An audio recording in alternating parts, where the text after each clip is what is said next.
the men and women of Udenta decided to separate and live differently. The village that once thrived as one had split into two separate worlds. On the eastern side lived the men, on the western side lived the women. A wide path ran between them like a scar on the earth. It had not always been this way. There was a time when families lived together under the same roof, but those days were gone.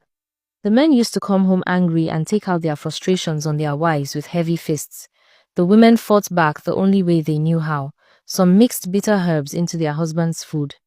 Others used roots that made men sick for days. The women who could not do this suffered in silence until their bodies could take no more. The men gathered in the square and complained that their wives did nothing all day. They said women were lazy and only good for causing trouble. The women told different stories.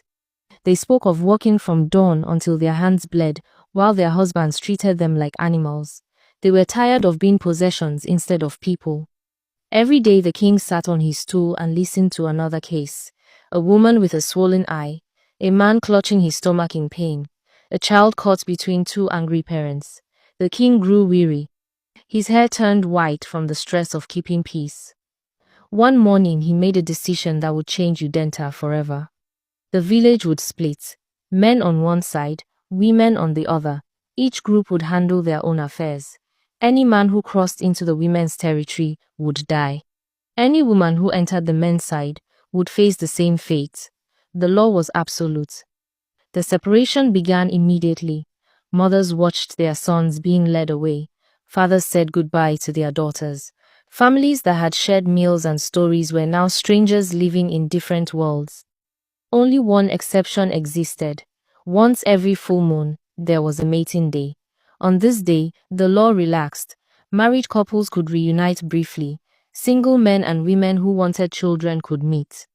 But when the sun rose the next morning, everyone returned to their own side. Life continued in this strange new way. The men learned to cook their own meals and mend their own clothes. The women built their own houses and hunted their own food. The first few months felt like relief. No more screaming in the night, no more bodies carried out at dawn. But as the seasons changed, something else began to happen in Udenta.